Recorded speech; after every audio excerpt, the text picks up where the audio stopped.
गुरु ऐसे विनय दे दे, गुणगान करूं तेरा। इस बालक के सर पे गुरु हाथ रहे तेरा। गुरु ऐसे विनय दे दे, गुणगान करो।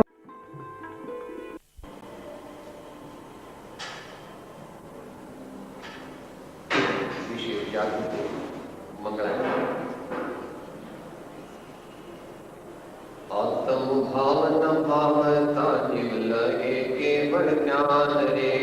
आत्म भावन भावता जीव लगे केवल ज्ञान रे। आत्म भावन भावता जीव लगे केवल ज्ञान रे। आत्म भावन भावता जीव लगे केवल ज्ञान रे। आत्म भावन भावता जीव लगे केवल ज्ञान रे। आत्म भावन भावता जीव लगे केवल ज्ञान रे। आत्म भावन भावता जीव लगे केवल ज्ञान रे। आत्म भावन भावता जीव लगे केवल ज्ञान रे। आत्म भावन भावता जीव लगे केवल ज्ञान रे। आत्म भावन भावता जीव लगे केवल ज्ञान रे। आत्म भावन भावता जीव लगे केवल ज्ञान रे। आत्म भावन भावता जीव लगे केवल ज्ञान रे। आत्म भावन भावता जीव लगे केवल ज्ञान रे। आत्म भावन भावता जीव लगे केवल ज्ञान रे। आत्म भावन भावता जीव लगे केवल ज्ञान रे। आत्म भावन भावता जीव लगे केवल ज्ञान रे। आत्म भावन भावता जीव लगे केवल ज्ञान रे। आत्म भावन भावता जीव लगे केवल ज्ञान रे।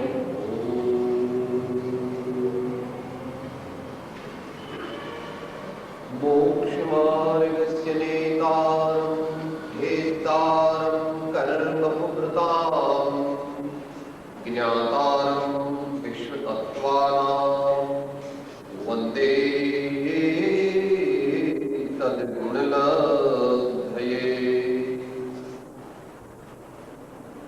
अज्ञानतिमिरान्धानां ज्ञानाञ्जनशलाकया चक्षुः उन्मीलितं येन तस्मै श्री गुरवे नमः। परम गुरवे नमः। परम्पराचार्य गुरवे नमः।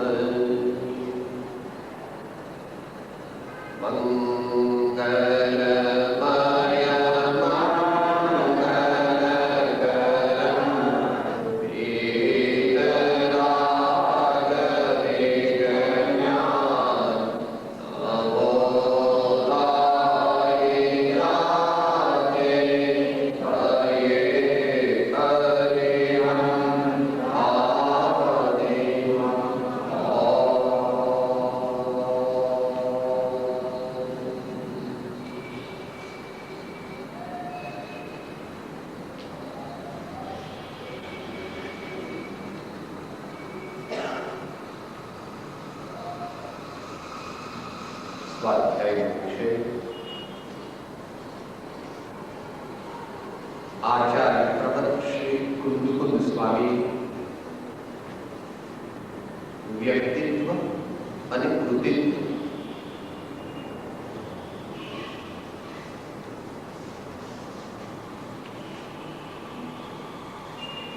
મુંબઈની ચોપાટી પર ફરવા ગયા હોય બાળકો સાથે અને પછી ઘેર આવીને પેલા 5 વર્ષના બાબાને પૂછીએ કે દરિયો કેટલો મોટો હતો, દરિયો કેટલો મોટો હતો, દાદા આટલો મોટો, દાદા આટલો મોટો.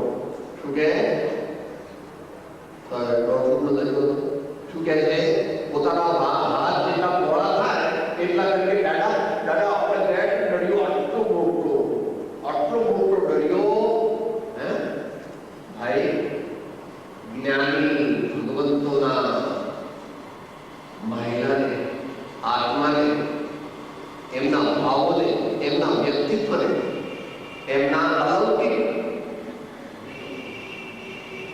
વ્યક્તિત્વને અલૌકિક એમના એક સમુચ્ચય એમની ટોટાલિટી ઓફ પર્સનાલિટી જે છે એને માપવા માટે દુનિયાનો કોઈ માપદંડ કામમાં આવતો નથી. વાણી પણ ત્યાં પહોંચી તો શકતી નથી. અને છતાં અનાદિકાળથી જ્ઞાની ભગવંતોને ભક્તજનોએ અને ત્યાર પછી તેમના સેવકોએ એમના ગુણગાન ગાયા જ કર્યા છે. અને એમાં પોતાનું ગીત પણ માન્યું છે અને એમાં પોતાનું ગીત છે પણ. એટલે જ માંગુકાચાર્ય કહે છે આલંબનમ ભવજલે પતતાંજનાનામ આલંબનમ ભવજલે પતતાંજનાનામ. દરરોજ પૂજા પછી આપણે બોલીએ છીએ, પૂજા પછી બોલીએ છીએ 6-7 વસ્તુઓ માંગી છે ને એમાં સદુત્તારામ ગુણગણિત દોષ વારે મૌનમ સદુત્તારામ ગુણગણિત.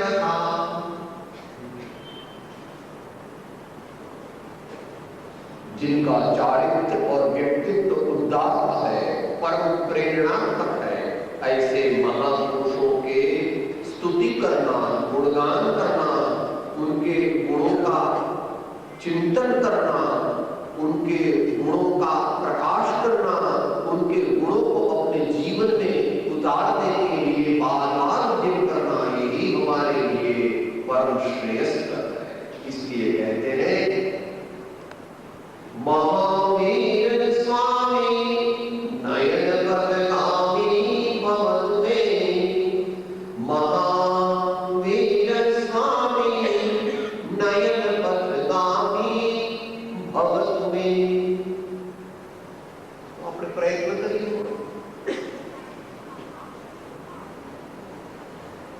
પેલો વિષય પ્રવેશ ભૂમિકા.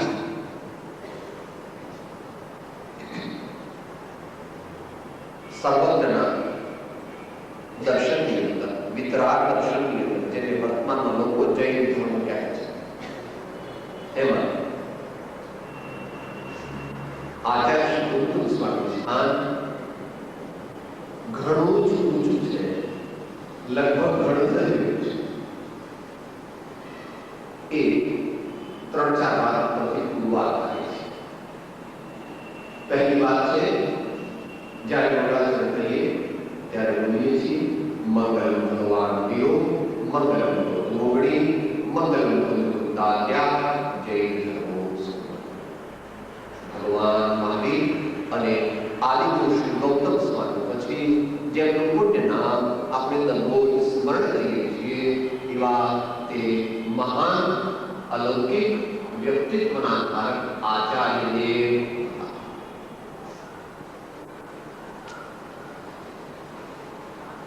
જૈન મંદિરોમાં, દિગંબર જૈન મંદિરોમાં જેટલી મૂર્તિ બનાવવામાં આવે છે એ બધી મૂર્તિના બેઝ ઉપર, પારમૂળ ઉપર લખવામાં આવે છે કે કુંદ કુંદ અન્વયમાં થયેલા અમુક અમુક આચાર્ય કે સંતની પ્રેરણાથી આ મૂર્તિ બનાવી અને પછી તેની પ્રતિષ્ઠા કરવામાં આવે. Every image of Tirthankar Bhagavan is inscribed with the name of Kunda Anvay. એ ઉપરથી પણ આપણને ખ્યાલ આવે છે કે ભક્તજનોએ, જૈન ધર્મના અનુયાયીઓએ પોતાના ભગવાનને પણ આ આચાર્ય દેવની આમનાઈ પ્રમાણે, આચાર્ય દેવની આજ્ઞા પ્રમાણે, આચાર્ય દેવની પરંપરા પ્રમાણે એની પ્રતિષ્ઠા કરી અને પછી એની પૂજા કરવાનું અને ભક્તિ કરવાનું ઈષ્ટ માન્યું.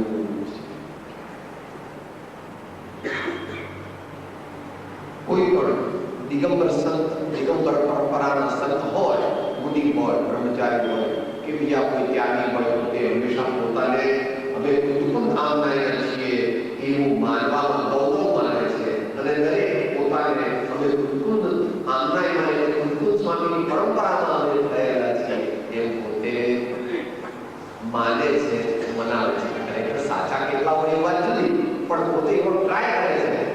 જેમ આપણે કહીએ છીએ ને,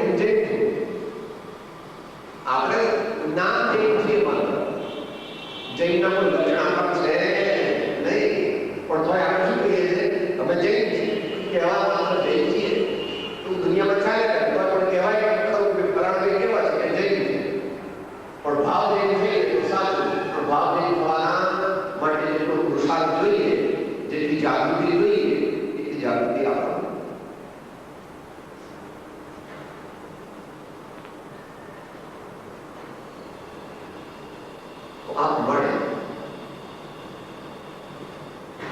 કુંકુમ સ્વામીનું જે ગૌરવ અને જે પ્રતિષ્ઠા થયેલા છે એ માત્ર એક અંધશ્રદ્ધાથી થયા નથી, પરંતુ એની પાછળ ઘણો મોટો ઇતિહાસ છે.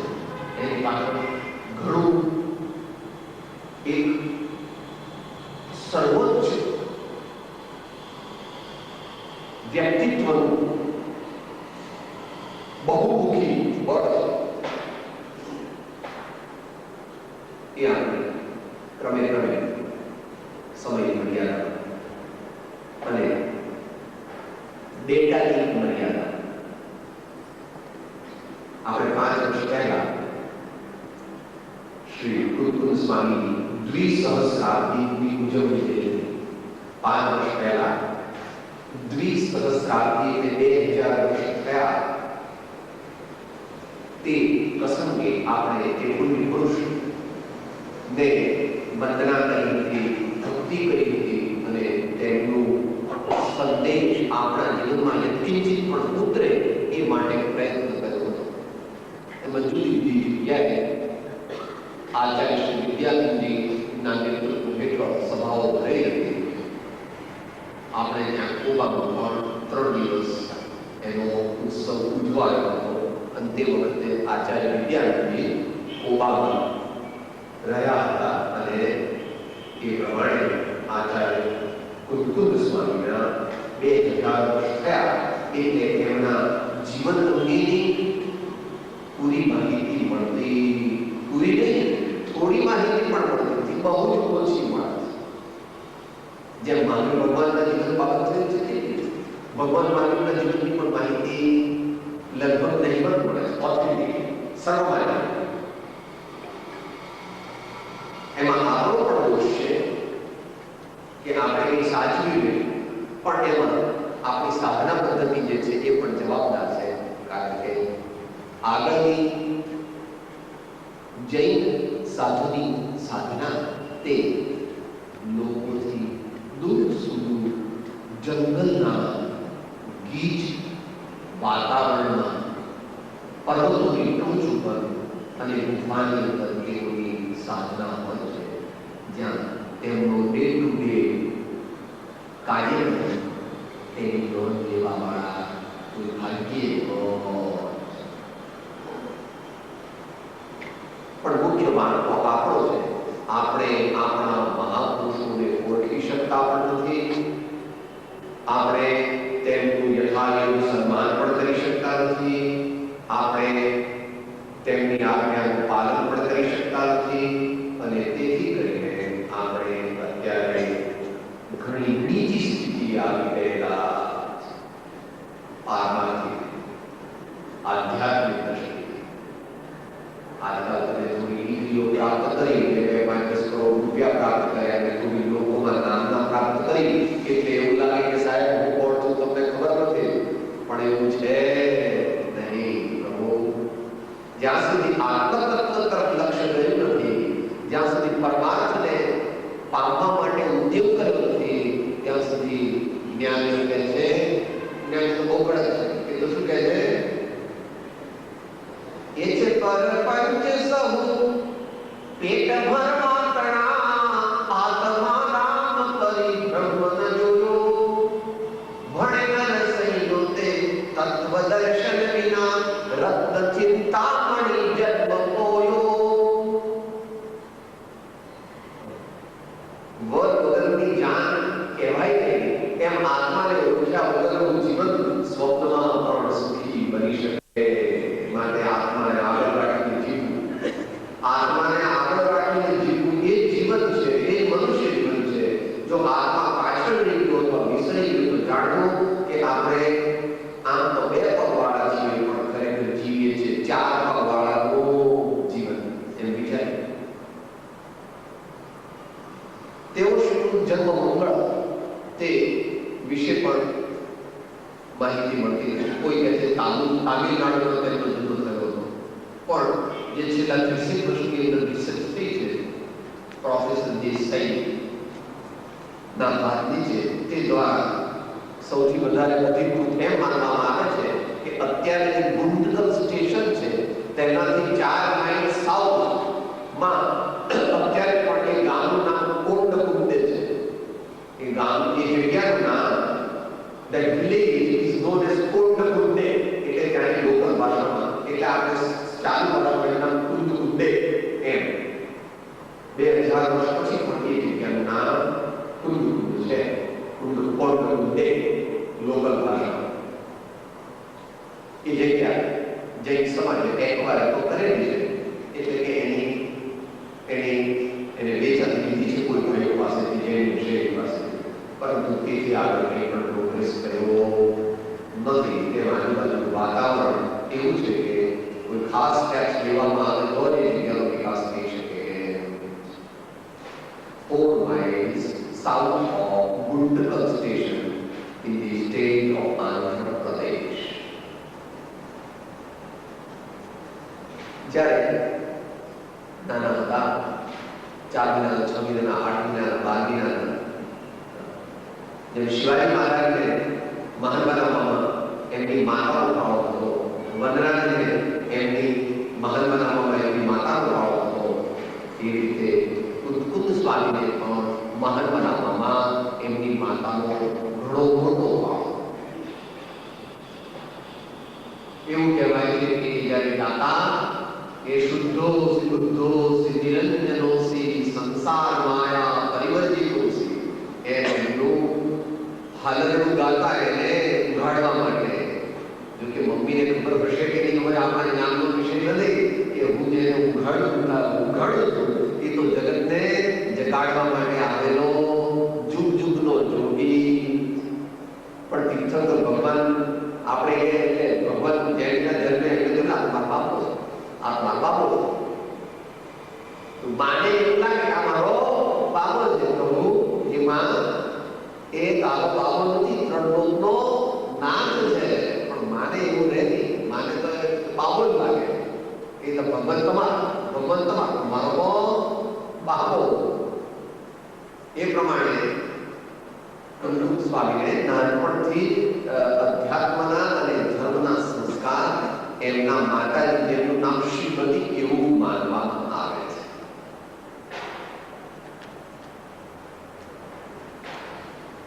નાની 11 વર્ષની ઉંમરે તેઓ શ્રી એકવાર આચાર્ય જીનચંદ્ર નો ઉપદેશ સાંભળ્યો અને એટ ફર્સ્ટ સાઇટ એમણે તરત નક્કી કરી નાખ્યું કે મારે સર્વસંગ પરિત્યાગ કરી અને આચાર્ય શ્રીના ચરણમાં જ રહેવું છે. જેમ આનંદગીરી મહારાજ ભગવાનને જ્યાં શું કીધું? વૃષભજીનેશ્વર પ્રીતમ માહરો રે ઓર ન જાઉ રે તન રીજો સાહિબ સંગન પરે કરે રે ભાગે સાધિ અનંત. એકદમ ઋષભદેવ ભગવાન સાથે આનંદજી લગ્ન કરી દીધા. અહીંયા કુમકુમ સ્વામીએ જીનચંદ્ર આચાર્ય જેવું એક જ સ્વાધ્યાય પ્રવચન સાંભળ્યું, તરત જ એમના ચરણે શરણ જતા રહ્યા. બાપુની માને કહે છે કે તમે નાનપણમાં કીધું હતું ને, હવે મારે જવાનો ટાઈમ થઈ રહ્યો છે, હવે મારે મારા આત્માનું પરમ કલ્યાણ કરવા માટે મને રજા આપો. અને એ તે નાની ઉંમરમાં તેઓ દીક્ષિત થયા અને આગલા વર્ષની ઘણી બધી આરાધના હતી. એમાં વળી આવા મહાન ગુરુ મળ્યા. થોડા વર્ષોની અંદર તો સર્વશાસ્ત્રની અંદર પારંગત થઈ ગયા. એટલું જ નહીં, સર્વ આચારની અંદર જ્ઞાન, ધ્યાન, તપ, વૈરાગ, ભક્તિ દરેકની અંદર તેઓ પારંગત થઈ ગયા. અને વિશેષ કરીને તો એમના 5 નામ આવે છે. તેઓ શ્રીના 5 નામ આવે છે: કુંદકુંદાચાર્ય, એલાચાર્ય, વક્રગ્રીવાચાર્ય, ગૃધ્રબીજ અને પદ્મનંદી આચાર્ય. એવા એમના 5 નામ આવે છે.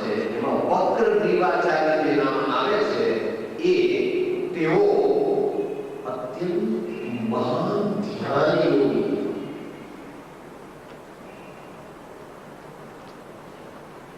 ધ્યાન કરવા બેસે. આજે બેઠા તો 4 દિવસ રૂકે, અત્યારે બેસે તો 24 કલાક બેસે રહે. એમને ખાવું નહીં, પીવું નહીં, લોંગ બોલ નહીં, શોર્ટ બોલ નહીં, કશું નહીં. પ્રભુ આગળ બધી મોટી કમાણી ના એવો તો આત્માને પકડ્યો તો, એવો તો શુદ્ધાત્માને પકડ્યો તો કે આમ ચસકી ન શકે એવા એ મહાપુરુષો હતા. એટલે બહુ બેઠા બેઠા આને લોક માટી થઈ ગઈ એમ કહેવામાં આવે છે. વક્ર ગ્રીવાચાર્ય મીન્સ કે he whose neck is tilted due to sitting for long hours in deep meditation. કલાકો અને દિવસો સુધી ધ્યાન અવસ્થામાં બેસી રહેવાથી જેમની ડોક છે વાંકી થઈ ગઈ હતી, હલવાનું કે ચલવાનું બસ ઘટે અંતર પરમાત્મ ભાવે, ઘટે અંતરે પરમાત્મ ભાવે, દુર્લભ પ્રાણી તે કાય બધો, રામ રામ જગ ગાવે, વિરલા અલગ જગાવે અવધુ, રામ રામ જગ ગાવે, વિરલા અલગ જગાવે, વિરલા અલગ જગાવે, વિરલા અલગ જગાવે.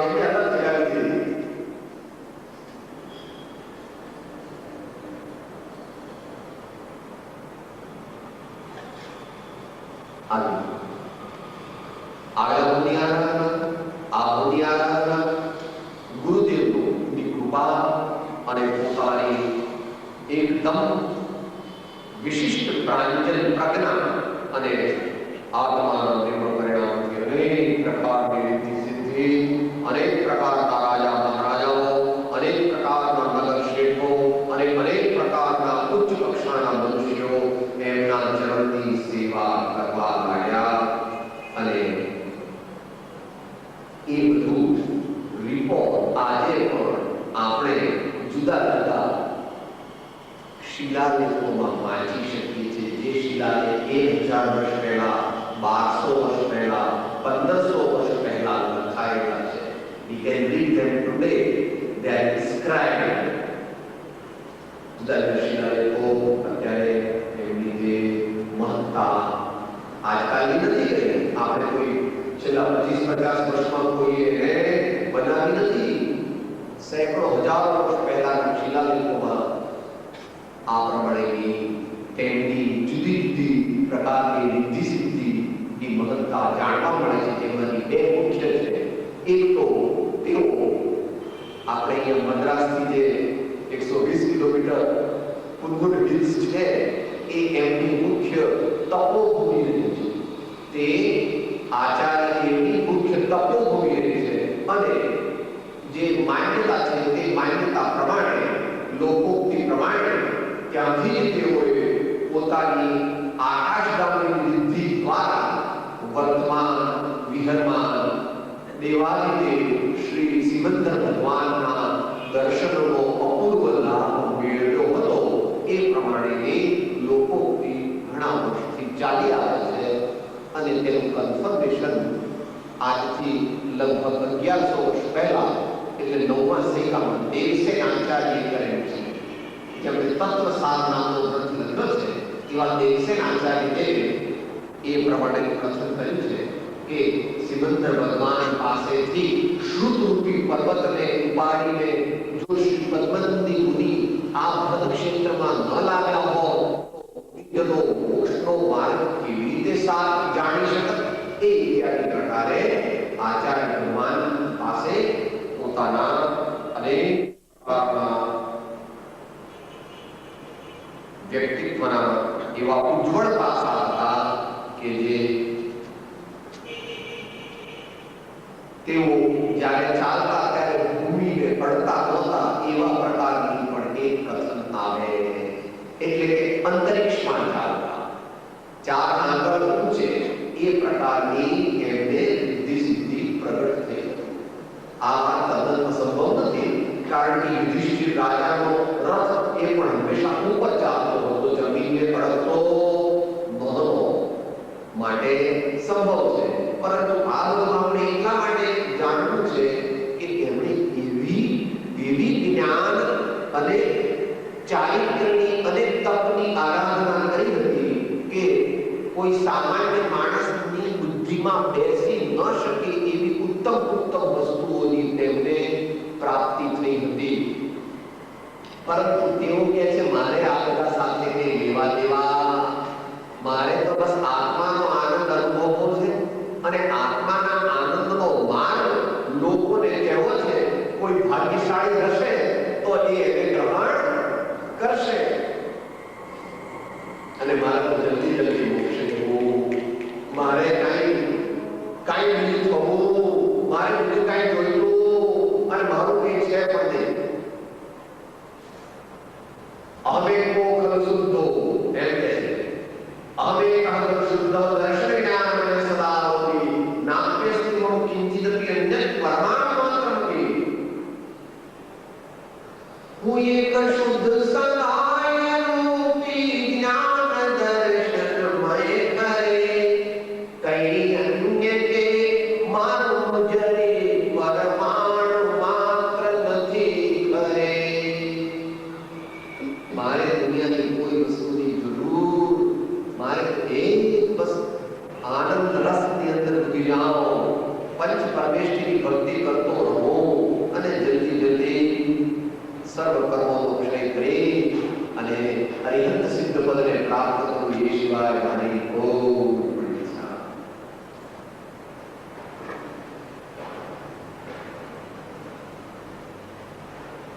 એમના ગુરુ પણ એવા મહાન હતા. શિષ્યને દરેક રીતે તૈયાર કર્યો. એમના બીજા ગુરુનું નામ આચાર્ય શ્રી મહાઘનંદી, જેઓ પણ મહાન ધ્યાન યોગી હતા. આચાર્ય શ્રી મહાઘનંદી કેટલાક એમ કહે છે કે એ એમના દાદા ગુરુ હતા, કેટલાક એમ કહે છે કે એ એમના વિદ્યા ગુરુ હતા. જે હોય તે સાચું, પરંતુ અનેક મહાન સાધુ અને આચાર્યો તેમના ચરણની સેવા કરીને બધાની પાસેથી એમણે ઉત્તમ વિદ્યા પ્રાપ્ત કરી લીધી.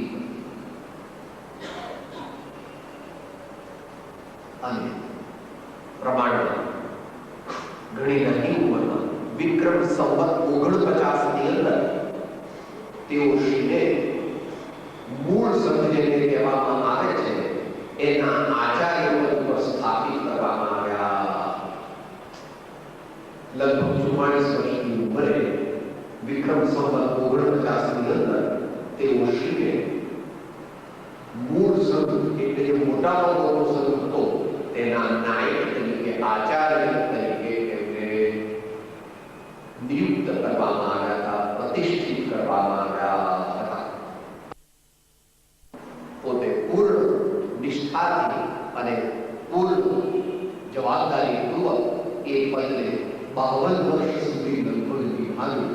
કારણ કે તેઓ શ્રી આયુષ્ય પણ સારું એવું 96 વર્ષ તેઓ પોતે એ દેહમાં રહ્યા અને પછી ગેરસંપાના ધોધ પાસે કુંદાત્રી નામની જગ્યા અત્યારે પણ છે, જ્યાં આગળ તેઓના ચરણચિહ્ન પણ છે, પાર્શ્વનાથ ભગવાનનું મંદિર અને પ્રતિમા પણ છે.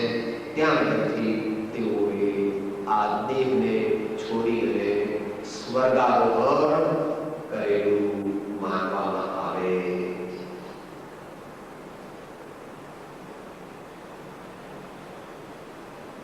પોતાના જીવન દરમિયાન તેઓએ 700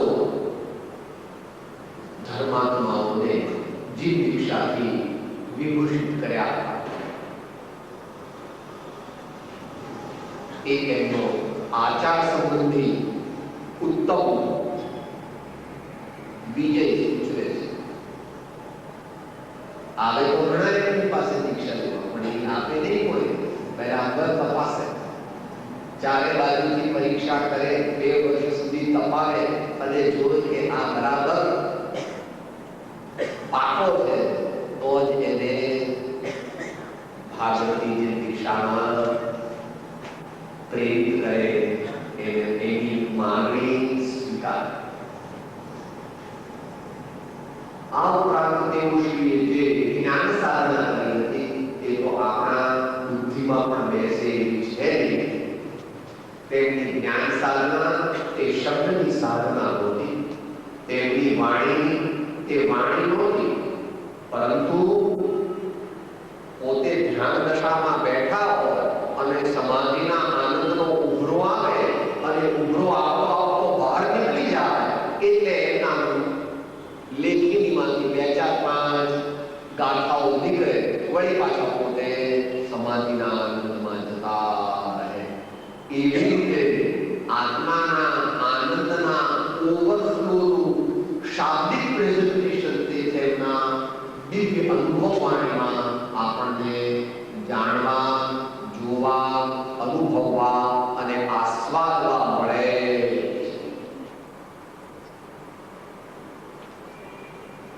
પોતાના દીર્ઘકાલીન દીક્ષિત જીવનની અંદર તેઓએ 84 પાઉન્ડ લખતા હતા એ પ્રમાણેનો ઇતિહાસ મળે છે.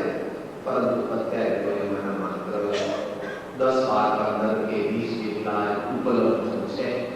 આ બાકીના ઓડિયો કરી ગયો, નષ્ટ થઈ ગયા.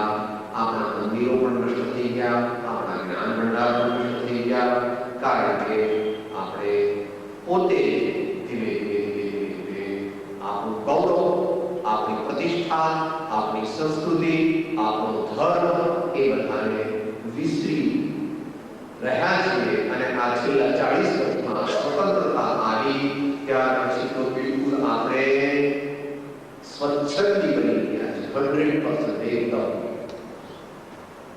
રામ, ઋષભદેવ, મહાવીર, બુદ્ધ, કૃષ્ણ બધાને આપણે જૂનવાણી બાબા માનીએ છીએ. અને આપણે આપણી જાતને I am post-graduate from Oxford. I am PhD in electronics from Boston University. I am a post-graduate of Harvard University. એવી બધી તુચ્છ વાતને આપણે મોટી માની અને ભગવાન જ્ઞાની પુરુષોના દિવ્ય જ્ઞાન તે પ્રત્યે આદર હતા. આપણે સારી પડતી થઈ ગઈ પણ છે અને હજી પડતી ચાલુ રહી. છેલ્લા 10 વર્ષ 15 વર્ષની અંદર તો એવું થયું છે કે કોઈ પોતાના છોકરાને આર્ટ્સમાં તો મોકલતા નથી. ગુજરાત તમારો છોકરો કે મારો છોકરો તો કાં તો ઇલેક્ટ્રોનિક એન્જિનિયર બને, કાં તો ડાક્ટર બને, બસ. મારો દીકરો પ્રોફેસર બને, સંસ્કૃતિ નો સંરક્ષક બને, સારા લેખો લખે, સારા શાસ્ત્ર બનાવે, સારું જીવન જીવે, રાષ્ટ્ર પ્રેમી બને, પરોપકાર અને સેવાના કાર્યો કરે. એવું તો આપણે કંઈ આપણા મગજમાં જ બેસતું નથી. મારો દીકરો બસ એક જ કામ કરે. કારણ કે અત્યારે ભગવાન એને જ લોકો માને. ભગવાન પણ આ દુનિયામાં જેની પાસે પૈસા હોય તે ભગવાન. એટલે એમને શું કહેવાનું આપણે સમજી ગયા ને? કહેતો નથી પણ તમે શું માનો? બધા લોકો શું માને છે કરે?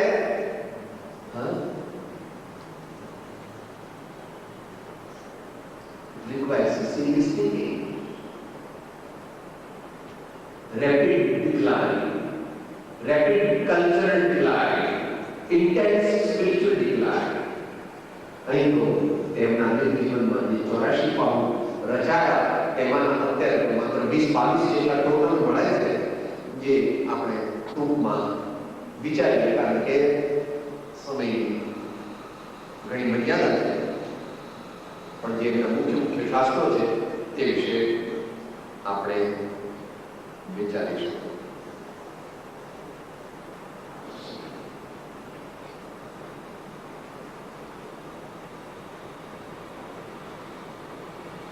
એમના 5 પરમાણુ જે કહેવામાં આવે છે તે ઘણા પ્રસિદ્ધ છે.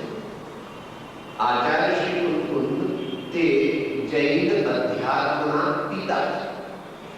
વર્તમાન જૈન અધ્યાત્મના તેઓ પિતા, અને જૈન એવો શબ્દ મૂકવાની જરૂર નથી, એમ પણ કહી શકો કે અધ્યાત્મ માર્ગના તેઓ પિતા છે. આપણે લોકો એવું માનીએ છીએ કે કુંકુમ સ્વામી અમારા જૈનો અને એમાં દિગંબરો આવું કઈ છે નહીં, આવું કઈ છે નહીં. પણ અત્યારે તો ધર્મ નહીવત રહી ગયો છે. અત્યારે ધર્મમાં કોઈ માનતું જ નથી, દરેક પોતાના સંપ્રદાયમાં માને છે. અત્યારે ધર્મ કોઈ જોઈતો નથી. કોઈને પણ તમે કેવા છો એમ પૂછે કે જૈન હજી એવું નથી પૂછતા, પણ કે તમે શ્વેતાંબર છો કે દિગંબર છો કે સ્થાનકવાસી છો કે તિરાપંથી છો.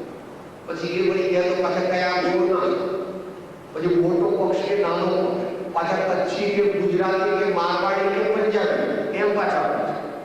હા, દરેકને સંપ્રદાય જોઈએ છે, ધર્મ કોઈને જોઈતો નથી. હા, ગચ્છના ભેદ બહુ નયનની હાળતા તત્વની વાત કરતા લાગે, ઉદર ભરનારી કારણે બાપડા મોગ નડિયા પડી કાળતા. ગચ્છમંતની કલ્પના તે નહીં સદ વ્યવહાર, ભાન નહીં નિજ રૂપનો તે નિશ્ચય નહીં સામ. જાતિ દેશનો ભેદ નહીં કયો માર્ગ જો હોય, સાધે તે મુક્તિ લગે જેમાં ભેદ ન કો.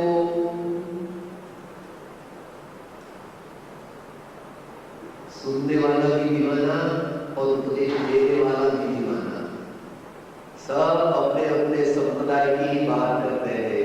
शुद्ध आत्म धर्म की न तो कोई बात करने वाला है और न उसको अनुसरण करने वाला है. कड़ी को प्रभाव भाई आपे શું કરવું એ રીતે આપણે સત્યને પકડવું, આપણે સત્ય ધર્મને આરાધવો, આપણે આત્મ ધર્મને આરાધવો. ભગવાનના ધર્મમાં નાત જાત દેશ વેશ કાળ ભાષાનો કોઈ પણ ભેદ નથી. ભગવાનના સંસરણમાં તો એકલા પટેલ કે રજપૂત કે વાણિયા કે બ્રાહ્મણ કે એવા બધા નથી આવતા. એમાં તો પશુઓ પણ આવે છે ભગવાનની ધર્મ સભામાં, અને દેવો પણ આવે છે. માટે આ દિગંબર ને આ શ્વેતાંબર ને આ સ્થાનકવાસી કે આ વૈષ્ણવ ને આ સ્વામિનારાયણ કે અમુક અમુક એવો બધો ભેદ રાખવો ભગવાનના માર્ગમાં કંઈ પણ એવો ભેદ નથી. ભગવાન તો બધાને આત્મા તરીકે જુએ છે. ભગવાન તો બધાને આત્મા તરીકે જુએ છે. પણ આપણે મોટી અજ્ઞાની નેરો માઇન્ડેડ, તેથી કચ્છ ને મનની આરોગ્યની કલ્પના કરી અને ભગવાન મહાવીરના ધર્મને સમજતા.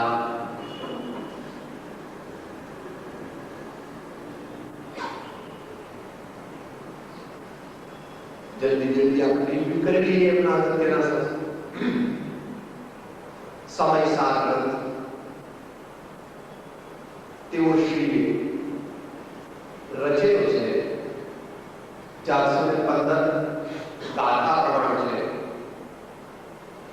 તે વિદ્વાનોના મત પ્રમાણે એમની સૌથી મોડી ઉંમરમાં લાગેલો છે.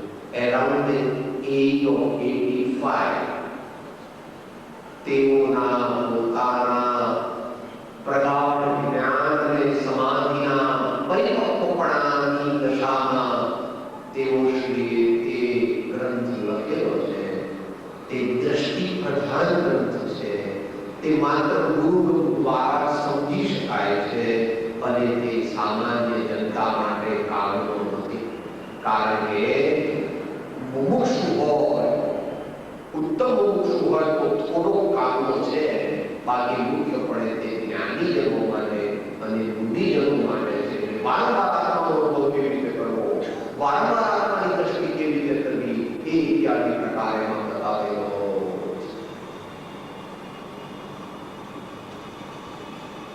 તે મહાન ગ્રંથની ઉપર આત્મખ્યાતિ નામની અમૃતચંદ્રાચાર્યની ટીકા છે, ગદ્ય પદ્ય રૂપે, જે આ દુનિયાની સર્વ ટીકાઓમાંની એક સર્વશ્રેષ્ઠ ટીકા છે. જૈનની આખી દુનિયાના બધાય સાહિત્ય ભેગા કરે એમાં જે ટીકાઓ રચવામાં આવી છે, એમાં જે શ્રેષ્ઠમાં શ્રેષ્ઠ ટીકાઓ છે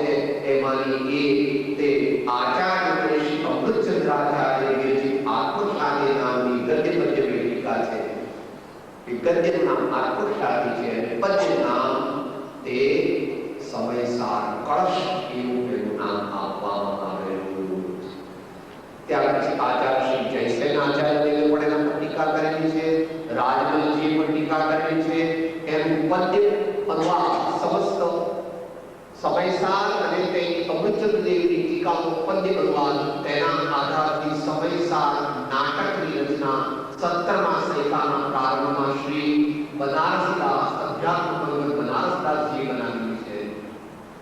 ઘણો બૃહદ ગ્રંથ છે. આશરે 2000 ઉપર જુદા જુદા પદ્યોની અંદર એ બનાવેલો છે. તે ઉપરાંત જયચંદ્રી છાવડાએ એની ગુજરાતી ભાષામાં ટીકા લખેલી છે અને તે ઉપરાંત વર્તમાનમાં ભટ્ટારક શ્રી ભીમસેન સ્વામી, શુલ્લક શ્રી ગણેશ પ્રસાદજી વર્ણી, બ્રહ્મચારી શ્રી પ્રસાદજી, પૂજ્ય શ્રી કાંજી સ્વામી વગેરે અનેક ધર્માત્માઓએ એના ઉપર વિવિધ ટીકાઓ, પ્રવચનો વગેરે લખેલા છે.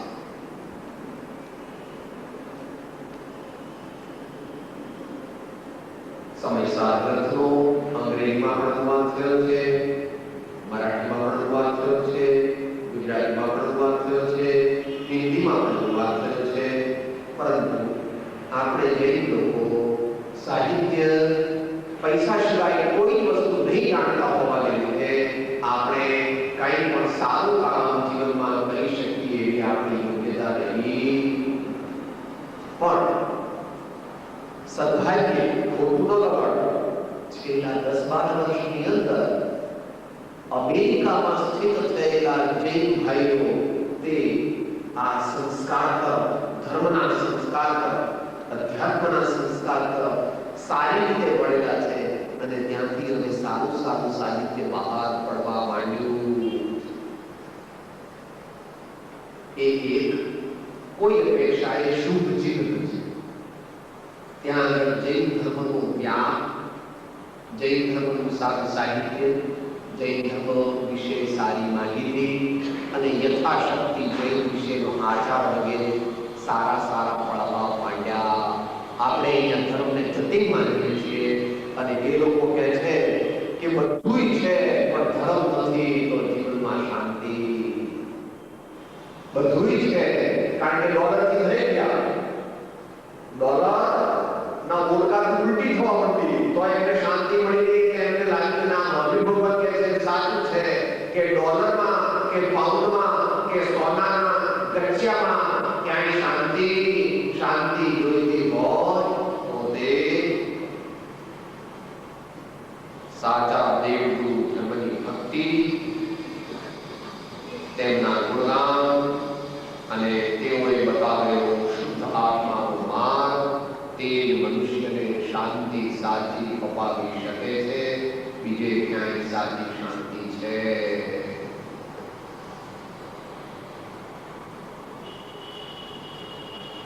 તો એ સમયસારની વાત ટૂંકમાં કર્યું. બીજો ગ્રંથ છે પ્રવચન સાર. 275 ગાથાઓ છે, 3 મુખ્ય અધ્યય છે.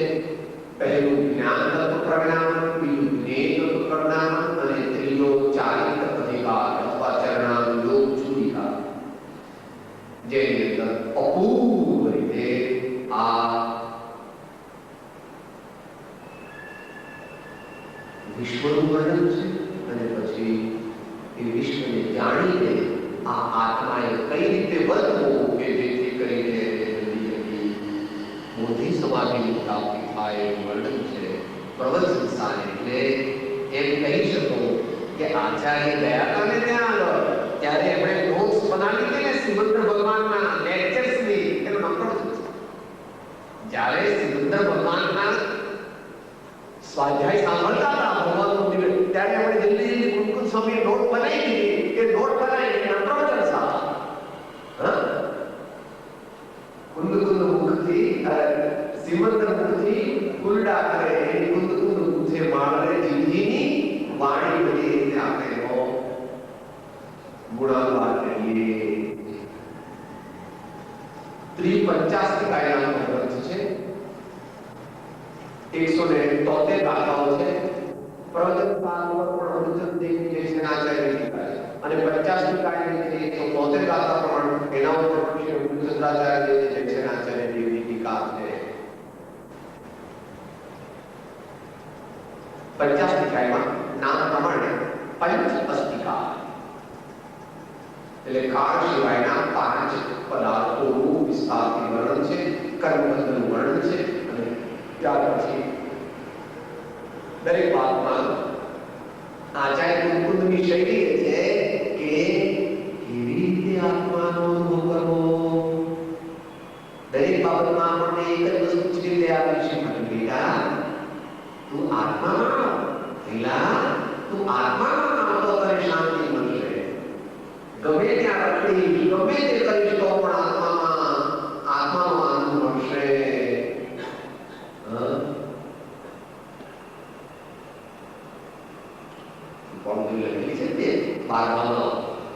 અનંત સૌખ્ય નામ દુઃખ ત્યારહીન મિત્રતા અનંત દુઃખ નામ સૌખ્ય પ્રેમ ત્યાં વિચિત્રતા ઉઘાડ ન્યાય નેત્રને નિહાળ રે નિહાળ તો નિવૃત્તિ શીઘ્ર મેં ઉધારી હે પ્રવૃત્તિ બાળક નિવૃત્તિ શીઘ્ર મેં ઉધારી હે પ્રવૃત્તિ બાળકો. Withdraw yourself from the worldly activities which can never restore you to true bliss. Gradually withdraw. सब तरफ से दिल हटा प्रभु के चरण में जोड़ दे, आत्म स्वरूप में जोड़ दे. ये सेंट्रल ध्वनि गमे ते शास्त्र लक्ष्य तो पण आत्मा पर लागी मुश्किल. गमे ते शास्त्र को गमे ते विषय ले तो पण आत्मा ने लागी आत्मा पर मुकीने कारण के हे बस सुख की प्राप्ति नो बियो कोई उपाय प्रकारना है नहीं. समय सार प्रवचन सार 50 नियम सार 187 ગાથા છે. એમાં નાના ચેપ્ટર છે. બુદ્ધિમાં જેનો ગ્રંથ છે અને સમય સારની મહત્વ એમાં આધ્યાત્મિક દ્રષ્ટિથી વર્ણન કર્યું છે. સમય સારમાં પણ માત્ર આધ્યાત્મિક દ્રષ્ટિથી વર્ણન કર્યું છે. એટલે આ સમય સાર અને નિયમ સાર એ આધ્યાત્મિક દ્રષ્ટિથી લખાયેલા વધારે છે. જ્યારે પ્રવચન સાર અને 50 ટીકા એ બેની અંદર અધ્યાત્મની સાથે સિદ્ધાંત પદ્ધતિને પણ વણી લીધેલી છે. પછી અષ્ટપાઉલ છે. अष्टपाउल के 8 पाउल के गिफ्ट तो कहते हैं हिंदी में हम गिफ्ट भेटलू तो 8 पाउल लखेला है. ये 8 पाउल नाम है दर्शन पाउल, बोध पाउल, लिंग पाउल, मोक्ष पाउल, भाव पाउल, सिद्ध पाउल, चारित्र पाउल અને સૂત્ર પાઉલ. તો આ નામ પ્રમાણે મૂળ દર્શન પાઉલમાં શું સમ્યક દર્શનનું મહત્વ, ચારિત્ર પાઉલમાં ચારિત્રનું મહત્વ, બોધ પાઉલમાં બોધનું મહત્વ, મોક્ષ પ્રાપ્તિમાં મોક્ષનું મહત્વ. એ મુખ્ય કરીને આપણને એ ભેટ આપી છે. પણ એમાં સૌથી મોટું ભાવ પાઉલ લખેલું છે 165 ગાથા. અને તે કહે છે ભાવે દિલવર પૂજીએ ભાવે દીજે દાન ભાવે ભાવ ન ભાવીએ ભાવે કેવળ જ્ઞાન. शास्त्र भाषा आपकी सारी भाषा में सबसे ऊंची प्रेम सगाई, सबसे ऊंची प्रेम सगाई. આપણે ભગવાનને સોનાની પાળી બતાવવા જઈએ છીએ કે જો ભગવાન મારી પાસે કેટલા બધા પૈસા છે. પછી બદામ લઈ ગયા છે. આ લોકો તો ચોખા લાગે તો બદામ લાગે તો મોટો શેઠ છે. આ એવો નીચ જીવ છે કે જળ વસ્તુ ભગવાનને બતાવવા જાય છે. એને કે ભગવાન પાસે કઈ આવું સોની જીવ હતું, ભગવાન પાસે આવી મર્સિડીઝ કાર હતી. એવો આ નીચ જીવ ભગવાનના પુણ્યને જાણતો નથી એટલે પોતાનું જળ માત્ર ભગવાનને બતાવવા. હવે એવું બધું મૂકી દેવું અને આપની પરમભક્તિ અને વિતરાગ પુરુષના મૂળધર્મની ઉપાસના મારા આત્માને વિશે ભવપર્યંત અખંડ જાગૃત હોય એટલો જ હું માંગુ છું તે સફળ થાવ. એમ નોકરના નોકર બનીને જ્યારે આપણે જઈશું ભગવાનના ચરણે ત્યારે આપણું કામ થવાનું.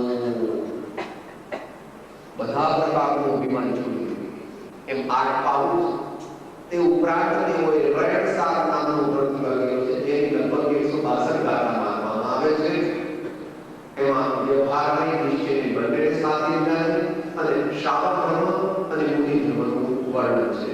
મુખ્ય શાવક ધર્મનું વર્ણન છે, જેમાં મુખ્ય ગાથા છે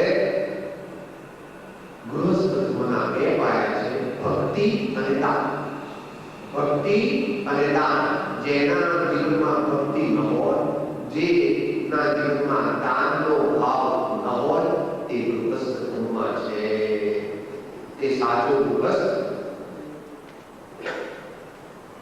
12 સ્તંભો એકલા લખી એટલે 12 ભાવનાઓનો ગ્રંથ.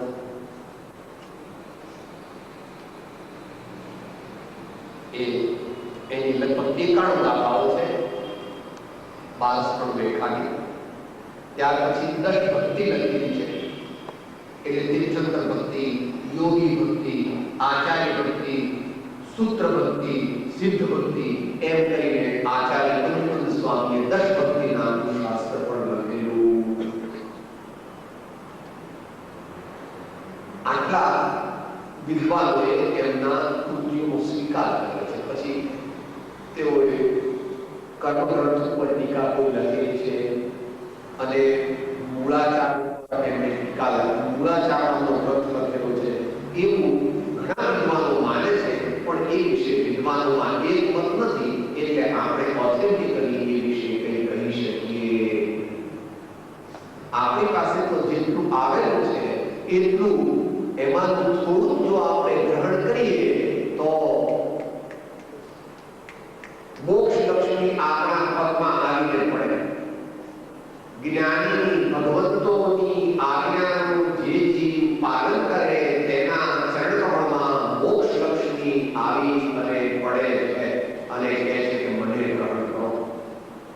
એવી જ્ઞાની પુરુષની આજ્ઞાનું મહાત્મ્ય છે. પરંતુ આપણે આપણા જીવનને કંઈ પણ વ્યવસ્થિત, સુસંસ્કૃત કે ઉન્નત બનાવવા માંગતા નથી. 5 ખની અંદર પડી રહ્યા છીએ અને તેથી ક્યાં જઈશું એ પણ નક્કી કરવાનું બાકી રહે છે. આપણે આવા મહાન આચાર્યના વ્યક્તિત્વને યાદ કરીએ, દરરોજ તેમના ચિત્રપટના દર્શન કરીએ, તેમની વાણી આપણે ભાવપૂર્વક સ્મરણ કરીએ, ગુરુ દ્વારા એને સમજીએ અને આપણા આત્માને પામવાનો જો પુરુષાર્થ કરીએ તો જ આપણું આ મુકુંદ સ્વામીનું એમનું વ્યક્તિત્વ અને એમના વ્યક્તિત્વ વિશે જાણેલું સાર્થક છે, નહીં તો એ સાર્થક નથી. ગયા વર્ષે વર્લ્ડ રિલિજન કોન્ફરન્સમાં જ્યારે જવાનું થયું ત્યારે જે જૈનોનો પેન્ડાલ હતો, એટલે જૈનોનો જે બુથ હતું, એમાં મુકુંદ સ્વામી અને કૃપાળુદેવ શ્રીમદ રાજચંદ્રજી બંનેના ફોટાઓ મૂકવાનું સૌભાગ્ય અમને લોકોને મળેલું. કારણ કે આયોજકોએ તો માત્ર તીર્થંકરના ફોટા મૂક્યા, કોઈ ગુરુદેવોના ફોટા મૂક્યા નહોતા. એટલે આપણે મુકુંદ સ્વામીના ફોટા લઈ ગયા મોટા અને કૃપાળુદેવનો ફોટો લઈ ગયા મોટો, એ પણ ધ્યાન ન હતું. સેંકડો હજાર માણસો જે ભલે નીચે એની લાઈન પણ નથી, લાઈન બાદ અંગ્રેજીમાં જોયું કે અંગ્રેજી ભાષા ચાલે એટલે એ બધું મૂક્યું હતું. એ બાદ ઘણા મિત્રો ધીમે ધીમે દેશ વિદેશમાં પણ આવા મહાપુરુષોને જાણે અને એમનું સાહિત્ય વાંચે તો આપણું પણ કલ્યાણ થાય, સૌનું